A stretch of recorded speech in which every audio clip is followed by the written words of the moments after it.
Back now with our breaking news on the deadly ICE shooting in Minneapolis. Moments ago, CNN obtained video from an ICE officer's cell phone that captures the confrontation with Renee Good that preceded, at least in part, her shooting.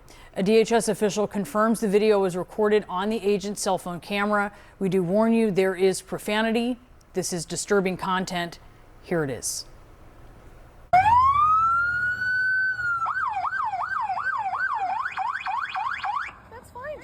I'm not mad at you. Show your face. I'm not mad at you. That's okay. We don't change our plates every morning, just so you know. It'll be the same plate when you come talk to us later. That's fine. U.S. citizen, former fucking veteran. You want to come at us? You want to come at us? I say go get yourself some lunch, big boy. Go ahead. Out of the car. Get out of the fucking car. Get out of the car. Oh! Fucking bitch.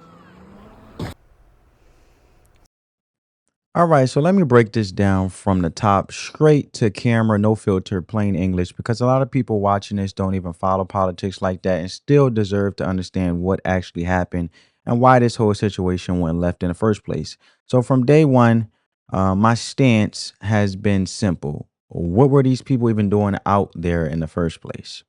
You had a group of liberal activists, the same type who swear they're always on the right side of history, are literally chasing, harassing, and interfering with federal ICE agents. Not over some civil rights march, not over police reform, not over hungry kids or homeless vets, but over fraud investigations, specifically Somali fraud cases, which already sounds insane when you say that out loud, because the fraud means somebody stole money or lied to get benefits, and somehow these folks decided that was the hill they're willing to die on.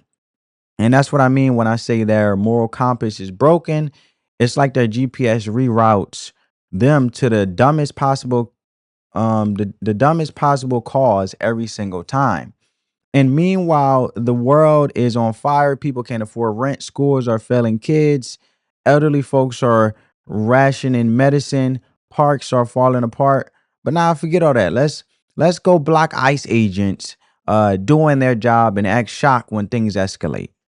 And before anybody twists my words, let me be clear. This is not about hating Somalis. This is about patterns, accountability, and common sense. And I got eyes and a memory, and my memory goes longer than elephants. And I've never seen large Somali communities mobilized for issues that affects Americans broadly, whether that's civil rights, police brutality, or community aid. Yet we are watching liberals turn into full-blown foot soldiers for them, defending fraud cases like it's some noble cause, which is wild. And then you look at the behavior. People are beating on cars, climbing on hoods, blocking traffic, running up on federal agents like this is a college protest or a TikTok skit. And I'm sitting here like, do y'all understand? This is the federal government. These aren't mall cops, right? These aren't campus security. These are armed agents with real authority, real backup, and real legal cover. And you're acting surprised when they don't play along. That's not bravery. That's stupidity. And that's like jumping into a lion cage and being mad at the lion that the lion bit you. And here's where survival comes in, right? Because this is the part nobody wants to talk about. When an officer says engine off, step out, that's not the moment to cosplay as revolutionary. That's the moment to comply, document later, and fight it in court if you need to. Because rule number one is to stay alive. You can't sue from a grave.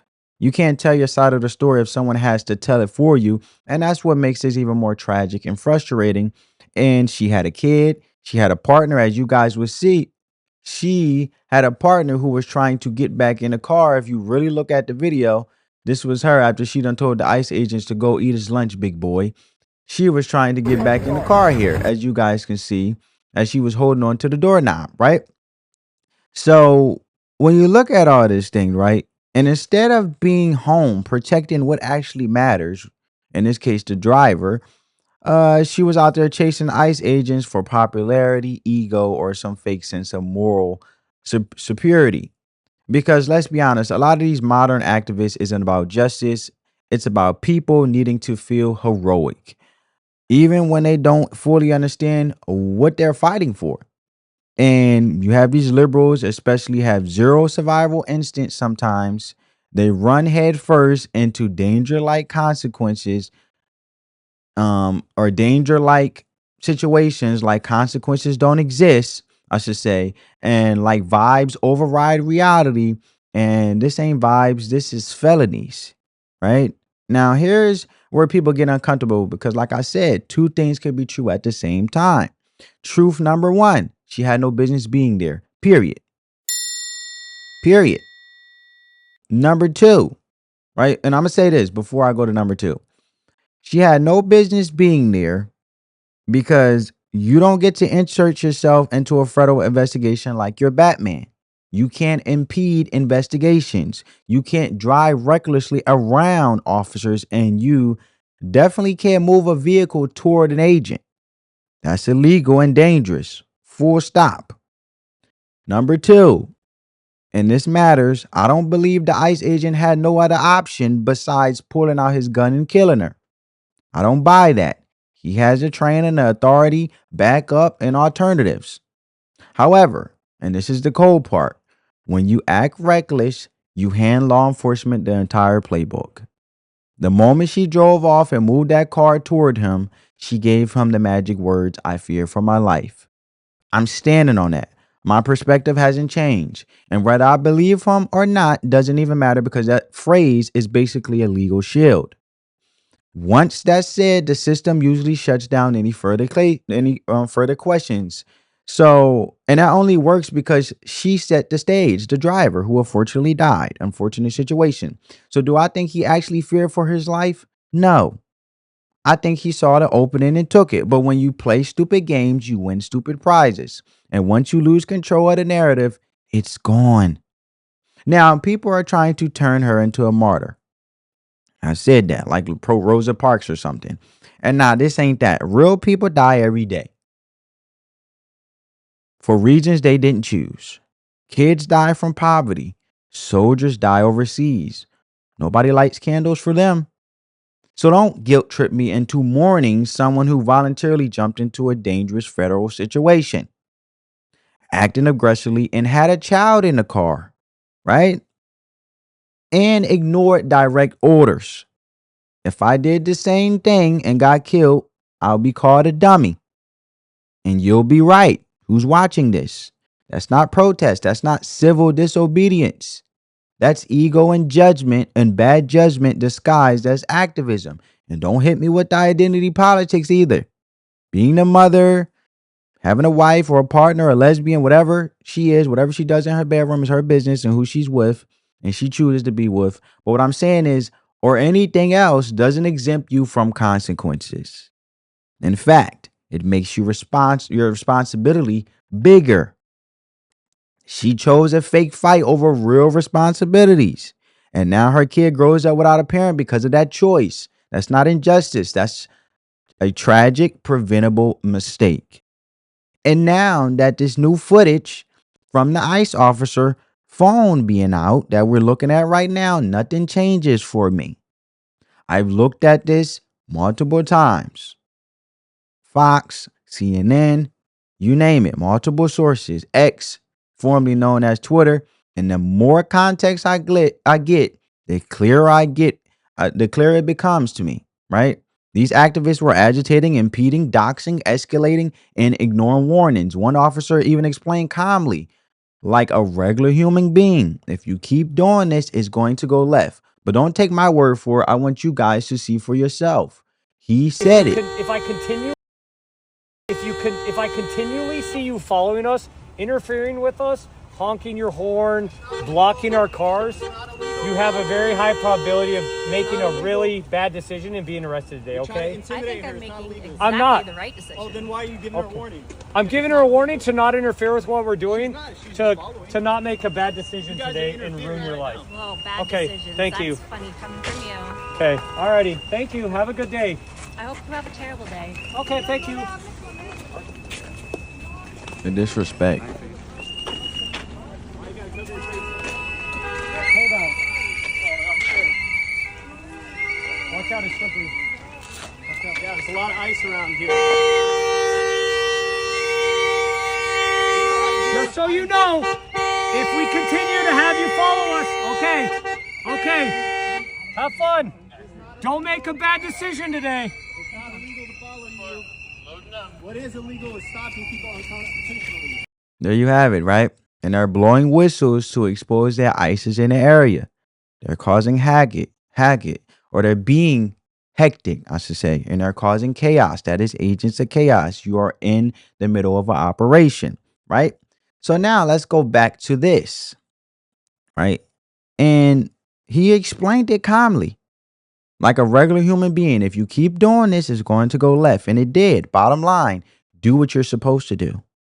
Or mess around and find out. That's not cruelty. That's reality, okay? That is reality. All right, let's continue. Get out of the car. Oh! Fucking bitch. CNN's Josh Campbell is standing by to walk us through this. We also have John Miller with us, who we'll bring in here momentarily. Josh, take us through this. Well, this is a critical new angle. This was the actual vantage point of the officer. And we know that not many immigration officers actually wear body-worn cameras. But in this instance, the immigration agent was holding his phone up, essentially filming this encounter, which we can now see in this video obtained by our colleague Holmes Librand. So in the video, you see that the officers are making contact with Renee Good there. She's parked somewhat perpendicular in a street. And there's another woman that's there, which is outside the vehicle. And you can tell, as the exchange there with Renee Good, that, she's being somewhat pleasant. The other woman is, kind of mouthy. And, this is obviously a bit tense. She, tells the agent at one point, why don't you go get some lunch, big boy. You also see critically, and I'll get to this in a second, bystanders behind the vehicle. We've seen other angles. This one shows us, again, the vantage point of that officer. Another agent orders Renee Good out of the vehicle. This agent then walks around. That is the moment that she then takes off. And on that audio, what we hear, it appears that you can actually hear friction on the phone.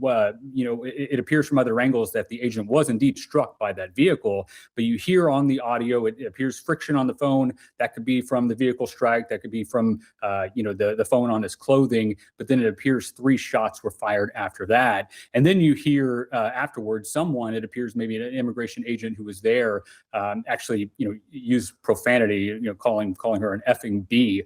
Which we heard on the audio there. Now let's talk about the tactics for a second. So, I can tell you this as a former federal agent, that law enforcement officers can use deadly force only when necessary, when they believe that there is an imminent threat to their life. In this instance, you have a moving vehicle that's coming at that agent. Now, the driver, Renee Good, did turn the wheel to the right. So it appears that she wasn't, coming head on at that agent, trying to mow him over.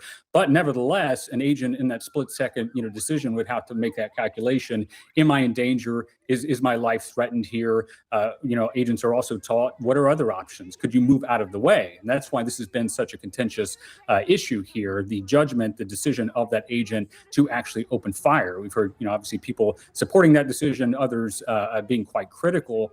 One other thing I want to note is that when agents undergo training, and not just the feds, but law enforcement across the country, it is a cardinal rule that you are responsible for every round that you fire. And one key component of that is, to the extent that you have the time and you must be aware of what is beyond your shot, what is in the background. Here, it appears from that video that this other woman who had been engaging in with the agent was quite clearly in the line of fire, but there were also other people that were standing behind that car on the sidewalk, and this is a residential area. And so I'm sure that will face some scrutiny as well. The officer opening fire at that moment, directly, it appears towards those other people beyond the shot, and then his partners, and you brought this up, Brianna, just the other day, his partners are there in close range as well. And so this will be heavily scrutinized from a tactical perspective as well about the officer opening fire. But again, just critical new video here that we're seeing, an important angle, what the officer would have been seeing in the moment.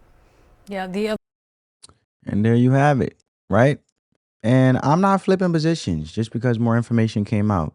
I looked at this multiple angles, multiple times, like a real person should. My stance hasn't changed. She was wrong, plain and simple. It's not just my opinion. Even the latest video show the same thing.